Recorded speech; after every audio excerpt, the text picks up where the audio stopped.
Awesome. Dan, you're here at TrackFly headquarters today. I flew up to do this with you. All the way from sunny California. That's correct. To sunny and cold Utah. It's cold here. How was it? It was actually, it was actually fine. Actually, it's brisk and it's chilly.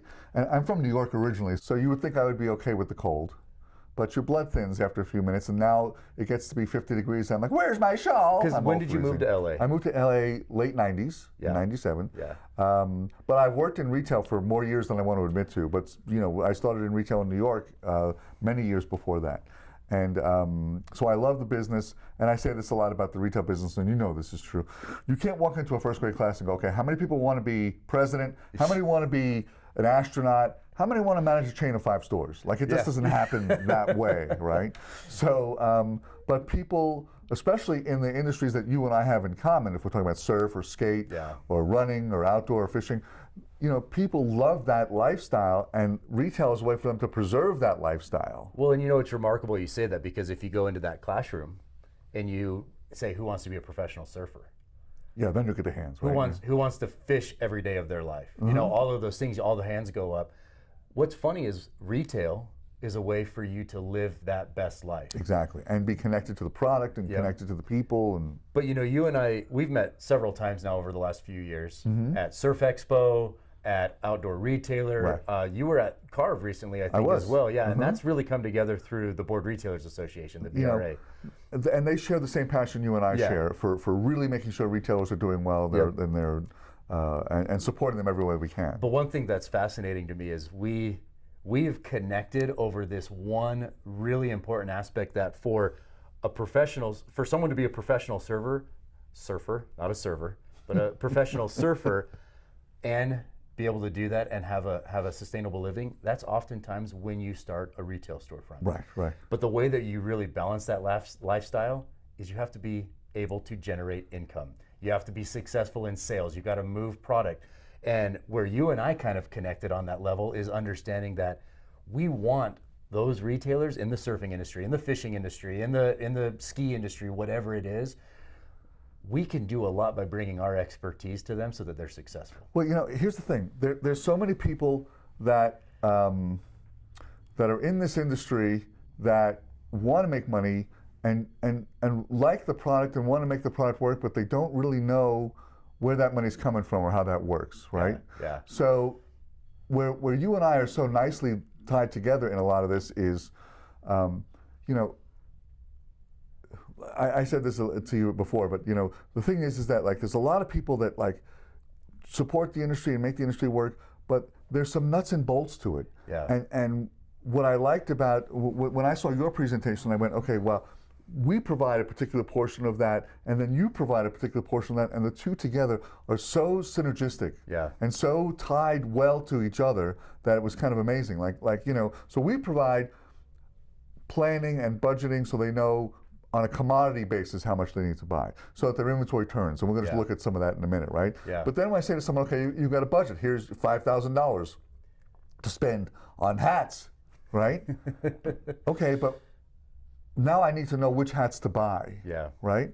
And that's where TrackFly does an amazing job of figuring that out. Well, so it's phenomenal because, if you take one look at me, and I won't say this about you, but I don't think we had the ability to have the ambition to be a surfer. No.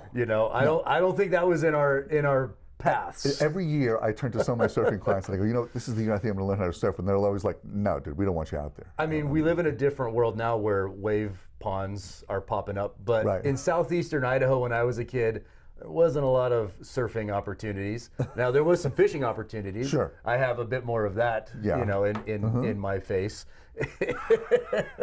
but really what it comes down to is we both had really weird and unique paths to get to the point where we met today, to be able to bring that expertise you're talking about to retailers.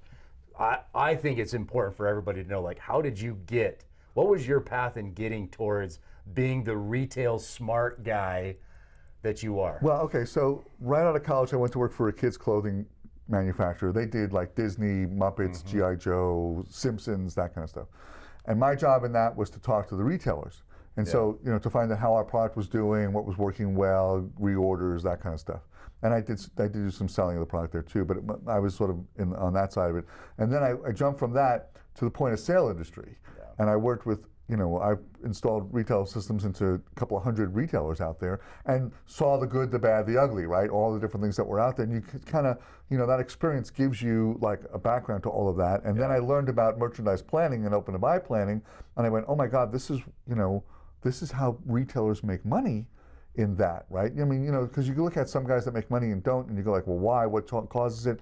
You know, part of it's being a good picker, right? To look at a shirt and go, that's the good, that shirt people are going to think is cool. That's not, or that's the right rod, or you know, that kind of thing. There is gut instinct that is critical when you're buying as a retailer. We say this all the time. Every retail store has art and science. The art is that's a cool shirt, my customer's going to like that. Yeah. The science is how many of them do I have so that I don't end up with more inventory than I can sell, or I don't end the season with the wrong level of inventory. If you and I each own stores, and we're talking about shirts, and I end the season with 15,000 and you end with 5,000, you win. I'm going to take a big markdown to get out of those goods. I'm convincing my customers that I'm always on sale. You've sold through it. You've got your cash out of it. You're on to the next thing. Yeah. Right? Yeah. So how do you know, the question that a retailer has to answer is, how do you know how much to buy? How do you know, and what's the best guidance to know what to buy?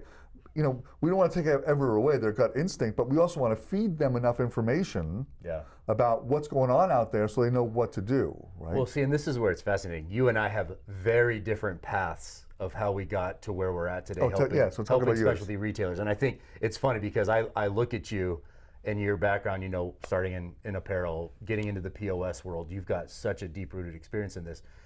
For me and for TrackFly, it was actually quite different. I have a background in tech and data and analytics and all of that being aggregated together to bring intelligence to businesses, right? And I've worked with some huge companies. And that's where this kind of turned in was I sat in boardrooms with companies that were throwing so much money to get any sliver of information to help them make better business decisions. And as I sat in those boardrooms, you know, I'm an avid outdoorsman. And I actually had a huge vendetta that started probably about 10 years ago, where I became obsessed with the notion of everything that I bought for the activities that I cared about. Again, I can lean into this. I fly fish, I'm a nut. You know, you can look at some of the apparel in our office around here, there's a nut in that fly fishing world. And I sat with some of those retailers and I realized they didn't have those budgets to try to get a sliver of information, of intelligence to make those decisions. And in fact, they were positioned more than anybody else to need as much information because you tend to be operating on a bit of a tighter budget. Right. You know, you want to make sure that every dollar you spent goes the furthest. And so I repositioned myself after that commitment 10 years ago to shop local for my activities. I found myself in all of these independent retailers and I became obsessed with their passion, their drive, to lay it all on the line to be successful. And that's when I decided to break into the industry. But what I could bring is not necessarily, you know, years of experience as a retailer. No, but you bring amazing technology to it. It is the technology that's needed for these retailers to answer the questions they can't answer themselves. Exactly. You know, and you and I have the same commitment to independent retail. In fact, every time the Amazon truck goes down our street, my dog barks, and people go, "Did you train your dog to hate Amazon?" I'm like, "Well, you know, maybe." I just happen to jump around the corner at my dog with an Amazon outfit on and scare it in that way. That's how you train. You know, that's how nice. you train it to do it. Strong. I started to do that with other independent retailers as well. I just show up and scare them. That's nice. I'm just kidding. Just kidding. I don't do that. He does that. You only do that at the big box retailers, right? You scare the giant guys. So. You know, the other thing about independent retail that we can talk about is you've heard every politician, no matter what side of the aisle they're on, right? They all talk about the importance of small business, right? Every one of them talks about the importance of small business. Independent retail is that. And one of the things that I saw straight up when COVID happened, at the end of COVID, the communities didn't believe they were back to normal or back to any, or had the permission to go back to normal until the retailer was open again. Isn't that amazing? Right? So they looked to that retailer as part of the pillar of the community to drive that. And that got very inspirational, and I got actually emotional about it when it happened, because I was just like, this is why small business is so important. And although they talk about it in all their campaign speeches, the groups that really make a difference in that, which is TrackFly, which is us Retail Smart Guys, and Board Retailers Association, that's all part and parcel of supporting those businesses, right? Well, it's been an important part of our kind of upbringing as a company. So when we met, I knew immediately that you shared that passion. But you also had the years and years of experience. I mean, years and years and years and years of experience. Ease up on that one, okay? But when I couldn't hear you with my teeth in. I'm not sure what you were saying. And that's been a remarkable piece of you know, as we've gone into market, we've not wanted to be the solution that displaces experience, because you can't do that. And unfortunately, we live in a world with artificial intelligence, AI, all of those things where it's being marketed to displace experience and automate everything. And we've come up with this wonderful term. Artificial intelligence is great, but how about actual intelligence? And that's what it has to be. Has to be. It has to be. Now, artificial intelligence, sure, it's fun if you want to create a funny image or a video or doing those things. And there's a place for that. There's a place for that. But when it comes to business decisions, it has to be actual intelligence, the most important kind of AI. And you know, I think the AI has its uses. I think it's good for idea generation. I think it's good to sort of get you started on something. Yep. But you know, I'm sure this is true for the audience watching this. It's true for us, which is that I get AI-driven emails every day, and I know it's an AI-driven email. Tell. Right? You can tell right out of the bat. Yep. It supposedly does some sort of scraping of my social media to figure out what I'm into, and then uses that as a lead-in, as if someone's actually looked at me, right? And then tries to sell me whatever they're trying to sell me, right? And not only that, but the consumer knows that. You know, we're at Generation A, right? So we went from Generation Z. I guess we're going to go through the alphabet again, right? We're starting over. We're starting over. But you know, those guys are now starting to buy flip phones and getting away from the smartphones because they want real human interaction. My 12-year-old son, we just got him his first cell phone.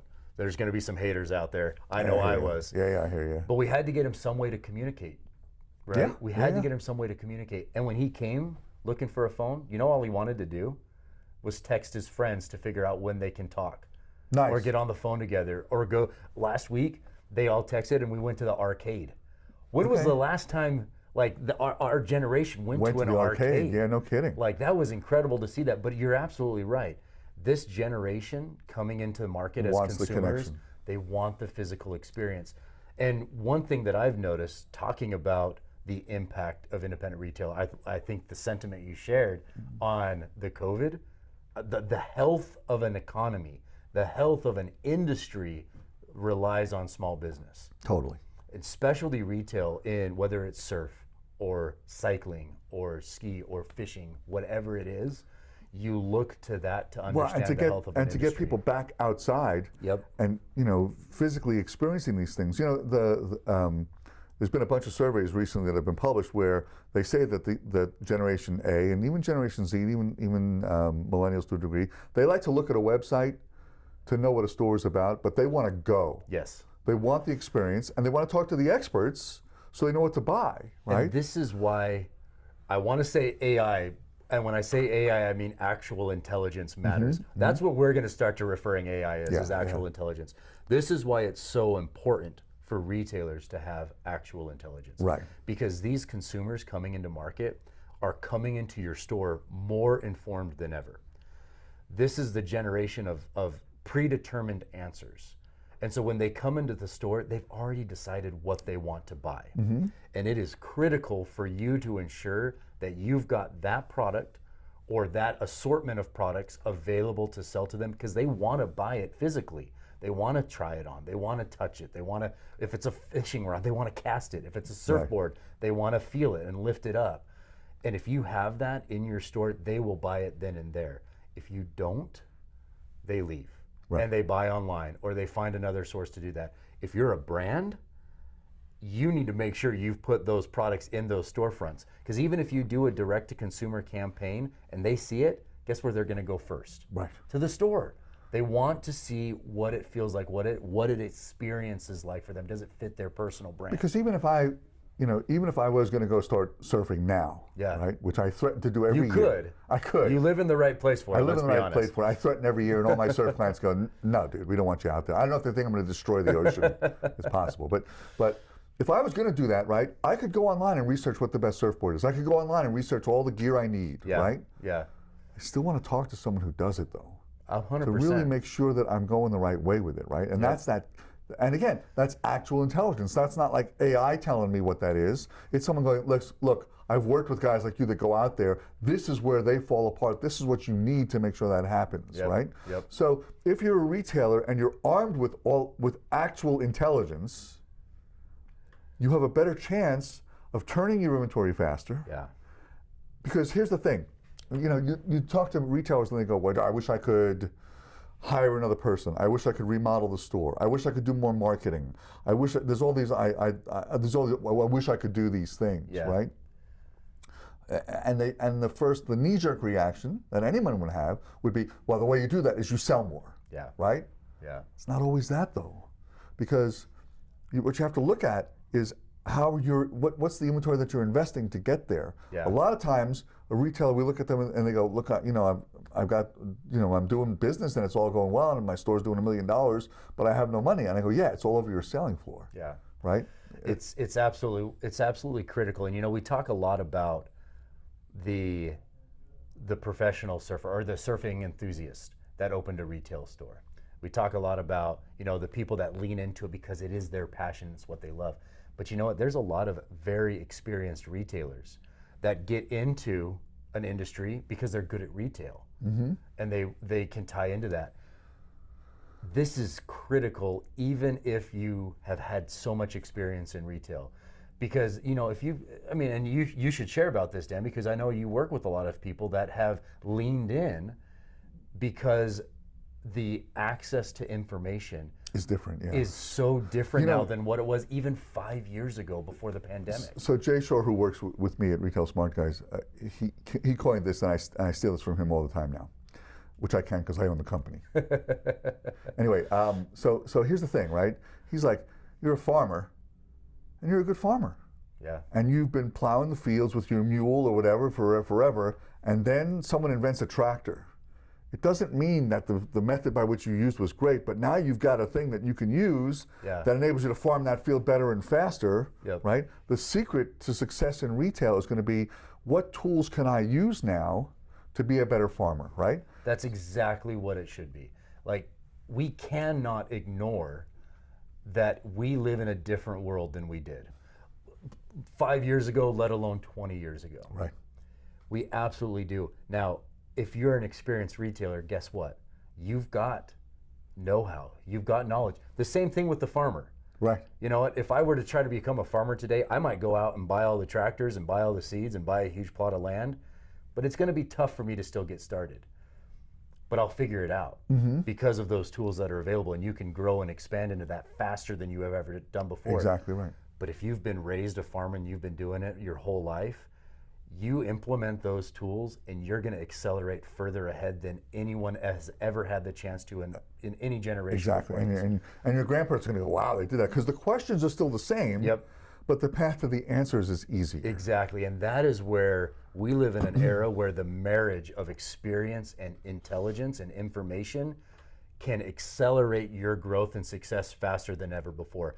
But if you remove one of those aspects, you've got to find a way to get it. Yeah. If you just have the tools and you don't have the experience, you've got to lean in and get the experience. If you have the experience without the tools, you've got to get the tools. Yeah, yeah. It really is the way to success in our world. And so it's true. Honestly, it's true of almost any business that's out there, but it's specifically true in retail because you're on the bleeding edge of the marketplace, right? Yeah. You're right there where the demand is, and so a brand is trying to get that same measurement of demand that a retailer gets just from the people that walk in their door every single day. Yeah. Right? So being at the bleeding edge of the demand means I've got to be able to measure that more effectively and utilize, the questions over the years that retailers have asked me all the time. If there was one question the retailers asked me all the time over and over again, it's what's everybody else doing? Yep. Right? Yep. And this to me is the excitement of TrackFly because we know what they're doing from a planning perspective. We know what the industry looks like. We have enough data about that. We can figure all that out, and so we can take a store and effectively get them to optimize their inventory levels so that they actually cash flow, because that's the key to cash flow at retail. I mean, it's great when there's some amazing rod that happens that everybody has to have. There's an it reel or something like that, right? But day to day, it's more about how do I turn that inventory over, right? But at the same time, knowing from the TrackFly perspective, the view of the industry. Yeah. And you could look at, like, you guys provide, like, let's just say we're talking about, let's just talk about footwear, okay, and sandals, let's say, right? And you guys can look at inside your database and go, okay, here's what's selling in sandals. And a retailer might look at it and go, like, I bought that one, and I bought that one, I bought that one. And good for you that you bought that one, but the opportunity lies in the ones you didn't buy. 100% agree. 100% agree. And this is why it's so important, because we keep hearing this. And you've been in retail for a long time. Mm-hmm. I don't mean to keep harping on that, but your experience speaks I've been for in retail itself. a long time there, Stephen. I keep hearing that the retail landscape is changing faster than ever over the last 4 years, let alone the last 12 months. Yeah. It is changing faster than ever. I'm curious, Dan, do you feel that? And how are you reacting to it with you and your clients? We feel it, right? Because we see that, like, demands for things change, right? A customer shifts from class A to class B, right? Or the seasonality is changed, right? And when I started in the business, a lot of stores landed all of spring in January, and then it took them 4 months to sell it down. So the ability to fill in and get more and kind of do that whole thing went away. And now it's much more of a, like, immediacy kind of thing. Yeah. When goods land, when they sell, how you sell them, how you market to people, that stuff changes every single day. The core of it, though, isn't changing, which is, the best marketing a retail store has is having the right product. Yeah. Right? If they don't have the right product, it's game over. I'm going to tell a quick story here about that, which is years ago, we got hired by a mall. And the reason we got hired by a mall was because all the retailers in the mall went to the guy who owned the mall, and they said, dude, we would be able to survive if we had traffic. Yeah. Okay? You have to get us traffic. So he went, okay. And somehow, through a friend of a friend of a friend, he gets Yoko Ono on the phone. It's a true story. He gets Yoko, and they commit to a John Lennon original artwork show. Oh my goodness. Okay? So now, if John Lennon scribbled on a cocktail napkin, they framed it, bang, it's up, you can go look at it. Okay? 1,000 people descend on the strip center to see the John Lennon artwork. Yeah. It didn't mean a thing to the stores. Yeah. Not a thing. And the reason is they had the wrong inventory.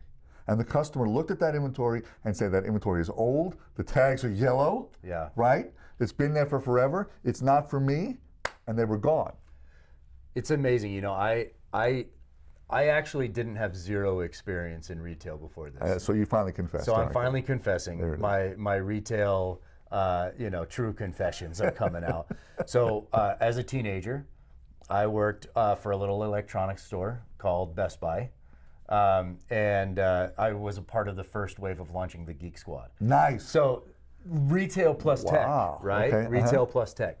And I had a general manager of our store's location. And I remember when he trained us, he said that working in the electronics, and replace electronics with fishing, whatever it is, retail, is no different than working in the fruit industry. There is an expiration date of when something can still be sold. Mm-hmm. And if we're not turning through that product and making sure that we have the fresh experience that's on our shelves, it's not only going to reduce sales, but your customer return. So the thing he's talking about is an old adage in the planning world, what is referred to inventory, is brown bananas. And every day the bananas get more and more brown. All of us in the world of inventory management have our cute little sayings. Mine is, inventory is neither wine nor cheese. It doesn't get better with age. And I've stolen this one recently, which is that your inventory should never have a birthday. Mm. Some of our listeners have some toddlers running around there.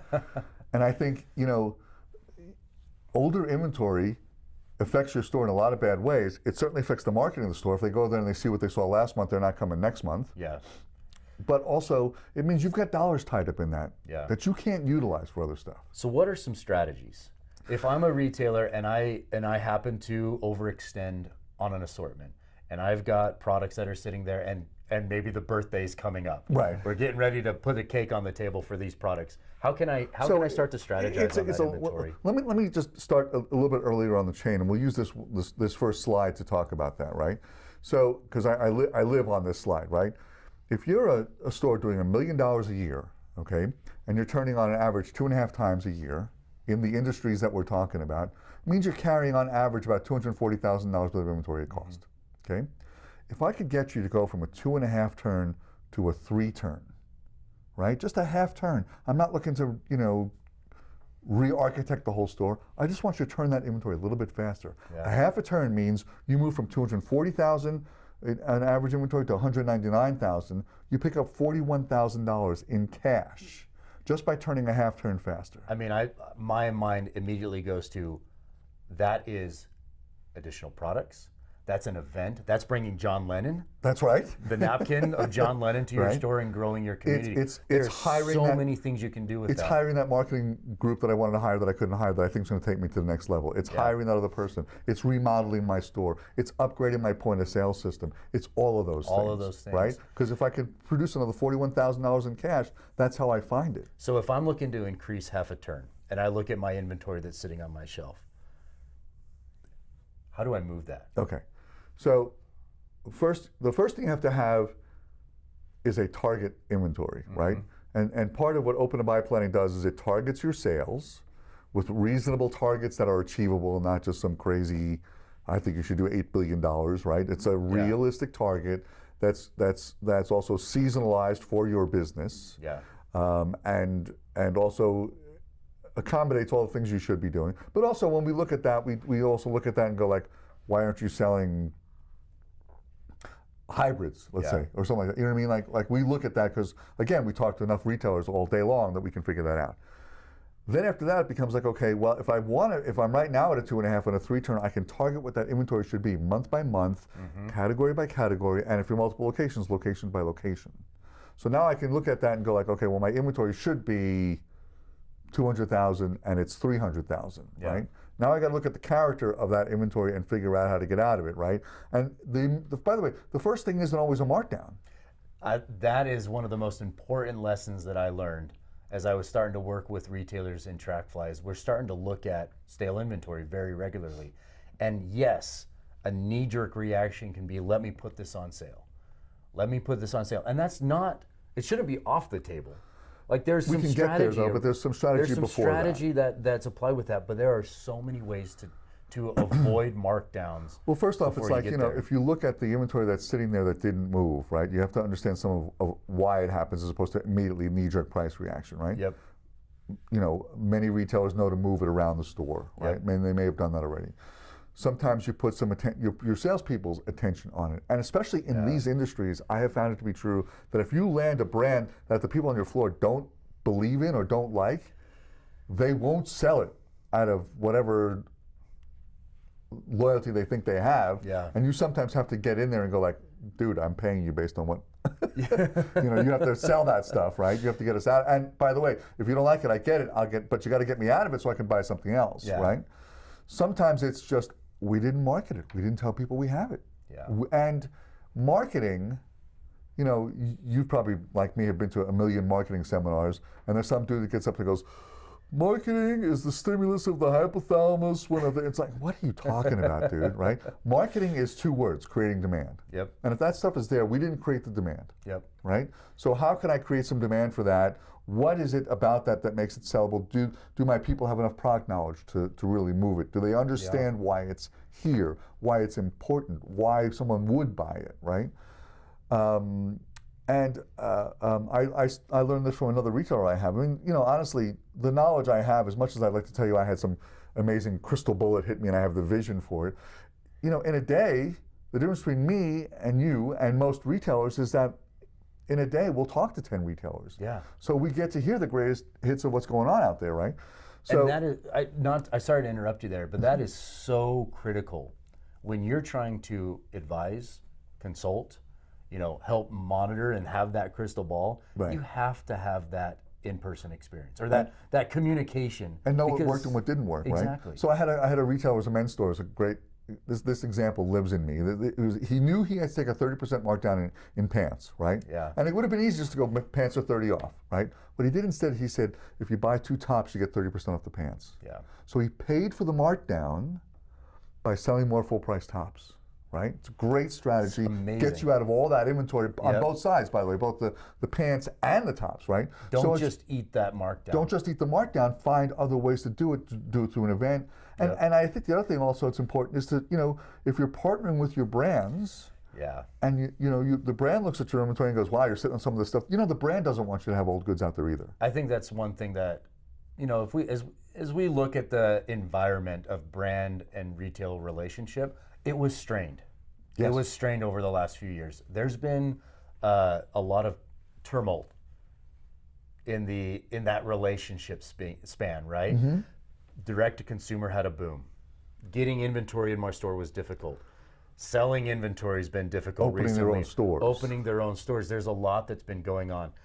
But I think what you just said is one of the most critical things as a retailer that you need to understand is your brands want you to sell their product. And they want you to sell the newest stuff. They want you to sell the newest stuff. They want you to protect your margins. They want you to be successful in those products because you as a specialty retailer are their best marketers. That's right. You are their best marketers. You create demand for their And products their path everywhere. to success, right? If you're a retailer and you don't make it, Yep. there's one less place I can put product. And this is one area that we try to lean in heavily with TrackFly's platform is that relationship and is that connection between brands and these retailers. Because if you've got a slow moving product, again, don't just lean into the markdown first.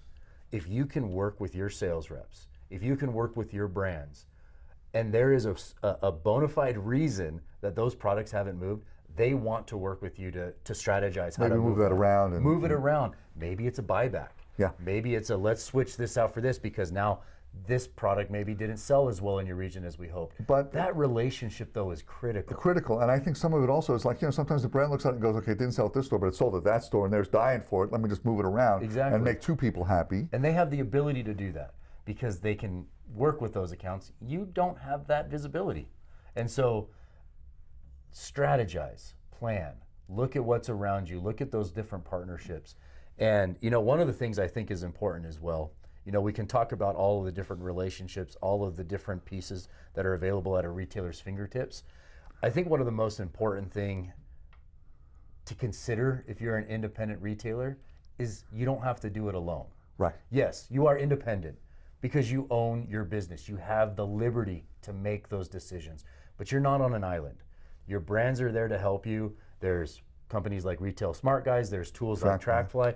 And Dan, you are the owner, proprietor, commander in general of Retail Smart Guys. If I'm a retailer and I want to get better at all of these things, what are the ways that I can use you? What are the reports? What are the ways that you lean in to make that easier for a retailer to navigate? And let's go to the next guy here and we'll look at that, right? I mean, this is just a snippet of our reporting, right? But it's basically, it's like, first I'm going to give them, we're going to start by, well, let me start this way. If someone says to me, I'm interested in working with you guys, but I don't know enough about it, or I've heard of Open to Buy, I don't know what it really means. Yeah. The first thing we do is free. Yeah. Right? So I know you can afford it because it's free, right? But the idea is that we're going to go and we're going to study your business. Yeah. We're going to professionally study your business and come up with what we would do if we owned the business, right? And what and not from a perspective of just like we're egomaniacs and we think we know. It's based on what we see in the marketplace, right? So we look at that business and go, you're turning great here, you're not turning great here. And by the way, not turning great can also mean turning too fast. I'm out of it before I can sell enough of it, right? Yeah. So optimizing the turn level is the right thing, right? So we're going to figure all that out, and then we're going to look at it and go like, okay, if they worked with us, what would the return on investment be, and is it worth it for them to do it? Yeah. And by the way, here's just a general tip for retailers out there, just generally, it's an important one. Any expense you're looking at, whether it's technology, people, marketing, redoing your store, any expense you look at, you have to look at that expense and go, if I spend these dollars, will I get 3 times that back, right? Because many years ago I was in the, for a little bit, I was in the internet marketing business, and a lot of internet marketers, and you guys might have seen this as you go, these guys, like especially SEO guys and stuff like that, they just go, okay, well, I'm going to charge you $1,500 a month for SEO, and if you do $2,000 in sales, they go, see, look how great that was. And you go, okay, well, I just lost money on you. Yeah. Right? Because I did $2,000 more in sales, but it cost me $1,000 to do that $2,000 within sales, and now your $1,500 means I'm upside down $500, right? And they don't. Then you look at the internet marketer and you say, "I lost money with the $2,000." They're like, they look at you like if you ask your dog to do the laundry, right? And so, you know, and so when we look at this expense, we look at it and go like, okay, can I produce at least 3, but more likely 5 times what a return on investment would be on that? Yeah. Yeah. Right. So that they actually can make money with it, right? So we're going to give them a sales forecast that does that, right? And we're going to forecast everything: sales.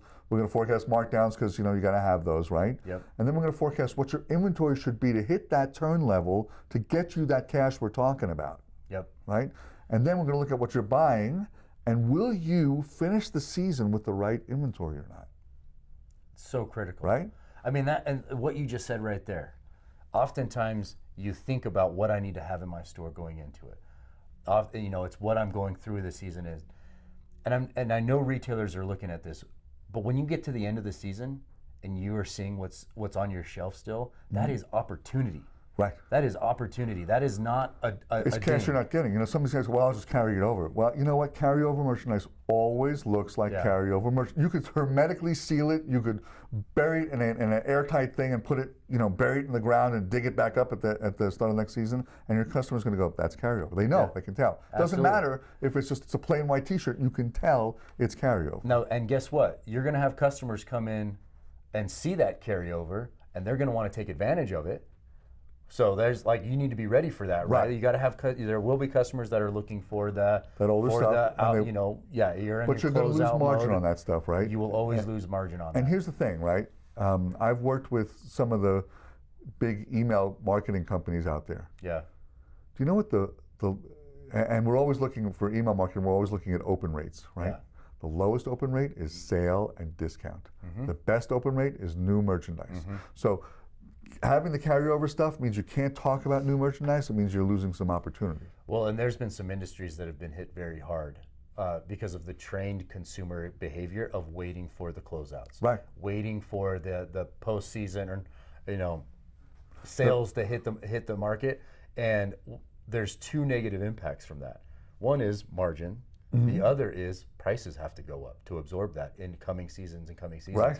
And anytime, as we're experiencing right now in our marketplace, anytime price increases happen, consumer confidence starts to decrease. And the only way to survive price increases is to turn faster, right? Correct. And so, that's a critical thing. And once you've trained your customer to wait for the sale, it's hard to get them back. The best compliment we ever get is my sale customer was disappointed. Yeah. There wasn't enough merchandise there. I go, that's the best thing. But here's the thing, right? When you look at this slide and it shows you, we're, right now, like this, in this particular month, they're over by 4,000 in the month of September, but they've got open to buy later on. So if I'm looking at January, February, March, and I say, okay, so January, I've got $1,100 of this category to buy, right? For us, in terms of Retail Smart Guys, that's kind of where we go, we leave it to them. We go, okay, well, now you got to figure out what that $1,100 is. But if I'm a buyer, and I'm going, okay, well, I got to figure out how to spend that. And I'm used to spending $8,000 there, so oh my God, I'm going to have to narrow I'm going to have to make a better choice this time to hit that target inventory to bring the cash to my store. Yep. Man, if I was a buyer, the first place I'm looking is TrackFly. And the reason is I want to, if I only have $1,100 to spend now, right? I'm not going to do my usual piggy. I'm going to put $3,000 out there and take all the markdowns I'm going to, and do all that kind of stuff. If I'm going to be smarter about it now, I got to have the best data to tell me what's working in the marketplace. And this is where you guys are the industry lead. You're the only ones in the industry doing it now. Yeah, and this is where our relationship is so symbiotic. Right. Is because, if I was a buyer for, name the large retailer, and I've got 5,000, 10,000, 50,000 locations, I have so much intelligence that I can look across all these different behaviors and trends and assortments to be able to influence Right. my purchase. Right.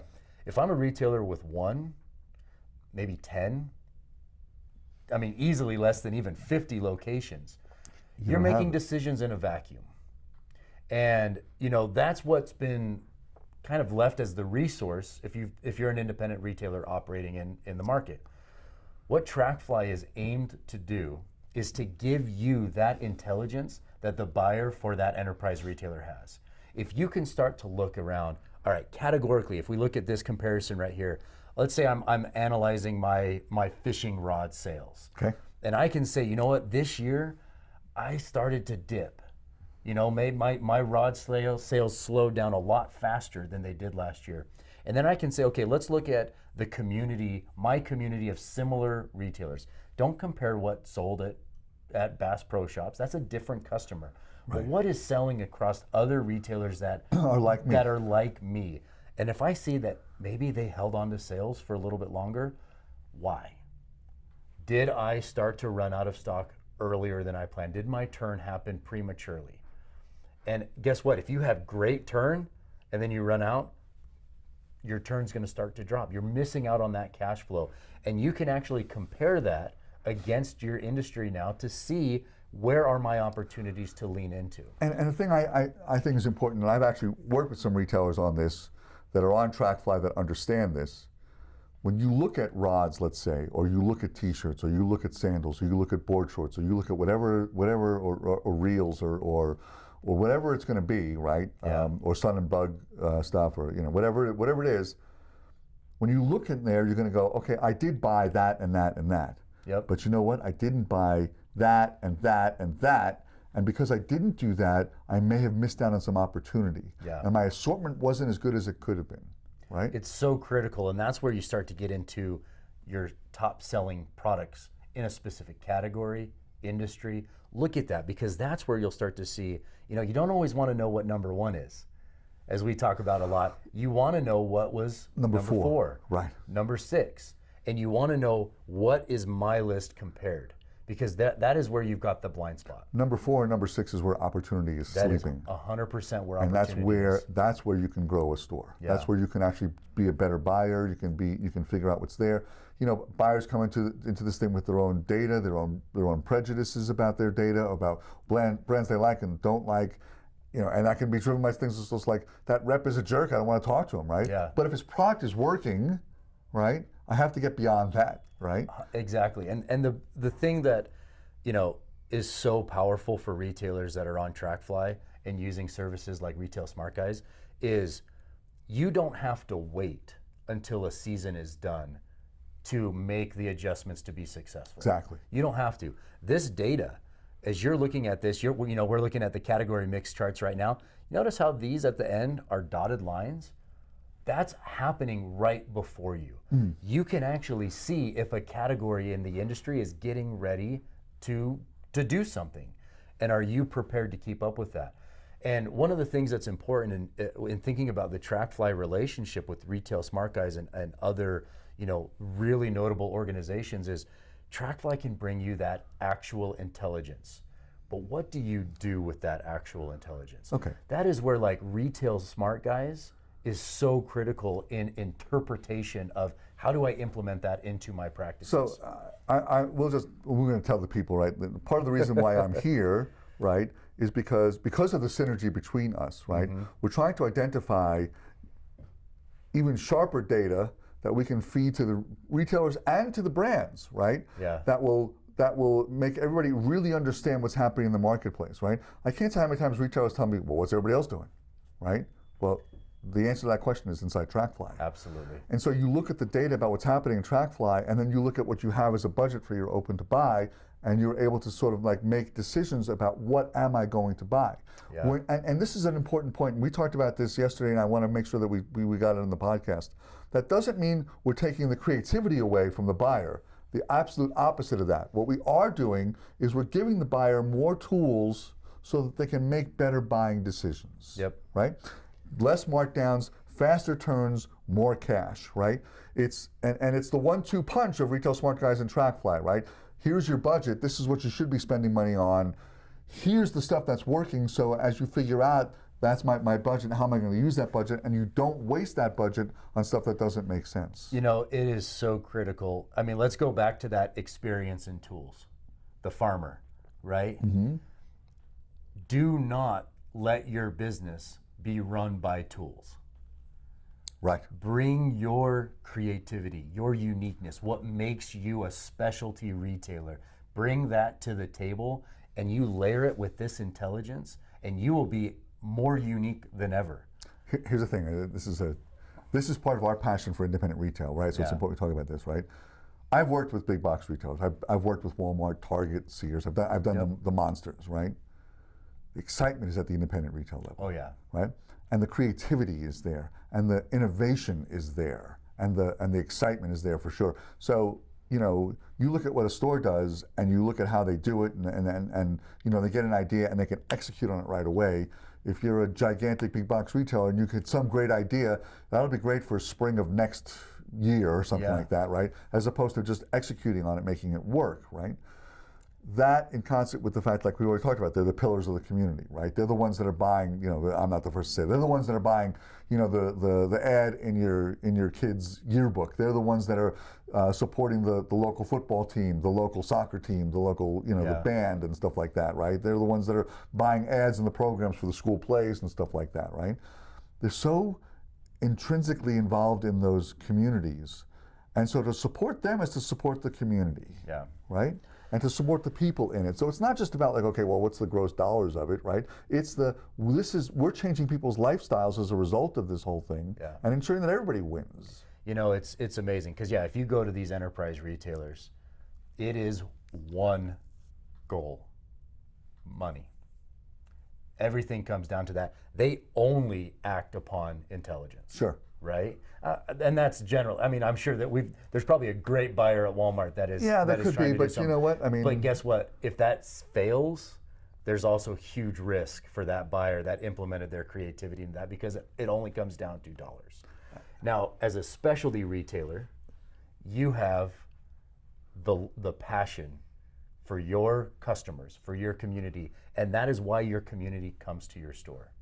Your community is everything about you, and if you layer in your creativity on what those buyers are looking for, what those consumers are looking for, that is where you will find success. So this is a story from my younger days. My younger days. Anyway, we're not that far apart. No. But a couple of years. You know, the aging thing is interesting. Anyway, so when I was living in New York, I was on the subway, you know, after a whole long day of work. And when you live in New York and you're on the subways at the end of the day, there's like a hum that comes, you're on the train. And so from across the car, a guy yelled out, "There's my Retail Pro guy," right? And because I was doing Retail Pro in those days, right? And I was like, what? You know? And like he came over to talk to me about his system and stuff like that. And on the one hand, it was like, you know, end of the day, I didn't really want to. But on the other hand, what it established, which is what the independent retailer is to their consumer, I was their go-to guy. It wasn't like just some other thing. I was like, this is the guy I want to talk to figure this out, right? It's that actual intelligence thing. Could they have read the manual to say what I said? Sure. Did they want to? No. And most people don't. And they won't. Let's be honest. You know, they're not going to. I mean, you know, we used to walk. When I used to deliver that, I used to come in, there would be a gigantic book of the manual. I put it on the desk, you know, and like, you know, it would sit on a shelf someplace for the rest of the days, and that never went there because they never went to the manual again. But you know, because the manual can tell you what to do, but it isn't like, hey, listen, I've been through this now 100 times. Don't do it this way, do it this. This is the way it's going to get you through it better and faster, and you know. Well, and here's what it comes down to. We've talked about this a lot, Dan. I think what makes us successful is if we can change the lives of these independent retailers. And if we were to truly ask, and I know you have, I know I have, if we ask these retailers what would change their experience, it's giving them the time back to spend more time with their customers, talk about the things that they love, share that passion, grow that community, do events, be with your customers. Time with their families, right? Be with your family. Get out and do the thing that you started that shop because you love doing. Get out and do that. And if we at TrackFly and Retail Smart Guys and these organizations that are bringing these tools to you, use that. Take advantage of that. Offload that report building. Yeah. Offload that analysis. Give it to people like yourself Who can help you figure it that can out. help you figure it out and do the thing that you love the most. If you're a retailer listening to this, do this little exercise. Go back to the moment when you first signed the lease for the store, right? What was your vision about what your life was going to be like, right? You were happily ringing things up and talking to people, having a great time, and you were around the stuff, and you were going to have the time to go surfing or go fishing or do any of those things that you wanted to do, or run or be outdoors or that kind of stuff. Go back to that. If you're not living that life that you envisioned when you signed the lease, they should be talking to us. Yeah, because we can get them to that by getting them the right data in the right places and other resources too. You know, we have for a lot of retailers that are doing lots and lots of manual work and stuff like that, they don't want to do it. We have a crew of people that will do it for them for less than minimum wage, right? So why would you mire yourself? And if you're a retailer and you're not focused on your inventory and your customers and your sales and your staff, because your staff is an important part of it, if you're not focused on all of that kind of stuff and you're focused and you're in the back banging in purchase orders, or you're trying to study reports or learn something from that and you can't get it, okay, that's not the vision you had when you signed the lease. Yeah, it's so impactful, and that's where, you know, one of the things that we talk about a lot with TrackFly and Retail Smart Guys, you can have the back office operations of a big retailer. Exactly. You can have that. Exactly. And still be unique and still be special and still have the community. And so, you know, I don't want, I think this is the thing, right?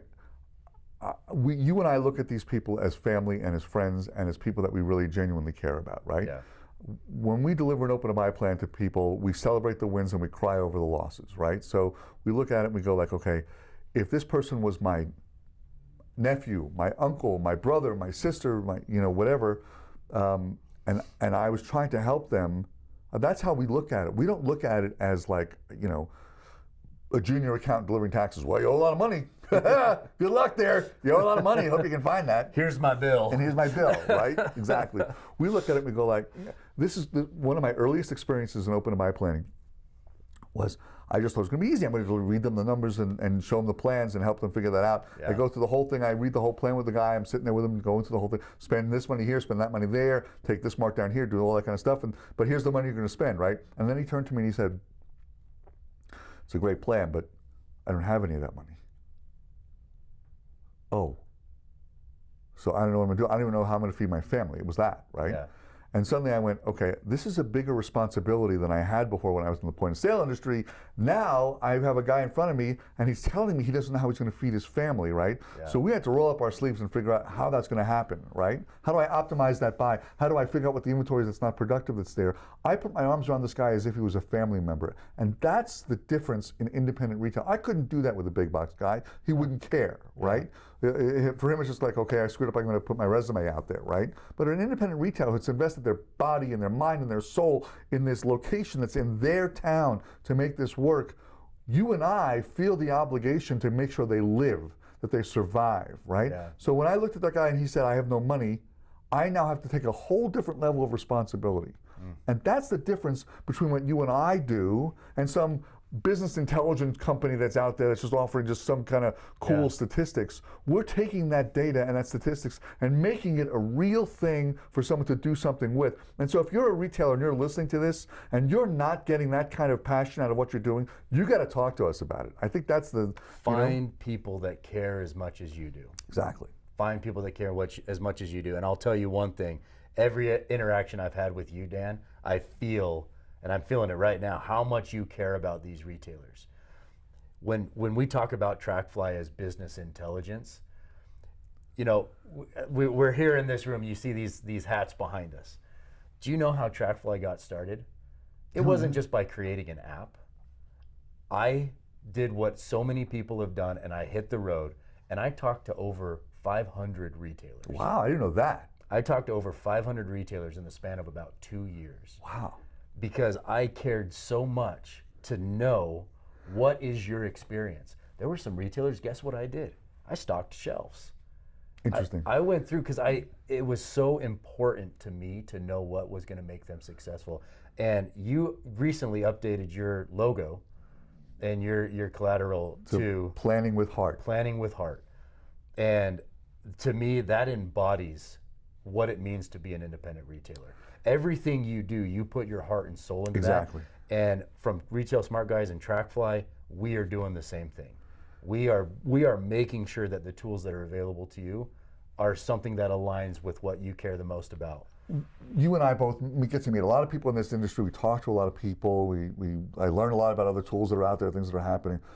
I flew here because you and I are the same in that regard. Yeah. And because we have that same, you can tell when you meet someone if they've got passion for what they do or not. Yeah. Right. And so the whole idea of it is like, God, if you work with someone who has that level of passion for what you're doing, and wants to support you with that level of passion, right? And when you win, when you sell through something, I got texts over the weekend about some, a couple of my clients were running some promotions, and one of them wrote to me and was like, the promotion's working, the places, sent me pictures of the crowds in the store, right? Yeah. Made my day. Yeah. And we're not looking at this as like, well, I have office hours from 9 until 4:48, and then I'm out. He texted me over the weekend. We're chatting over the weekend. I get up on a Saturday and I look at people's numbers because I like it. Yeah. Much to the chagrin of my wife, who's like, do you ever stop? But I love it. It's what I enjoy. So here's the thing.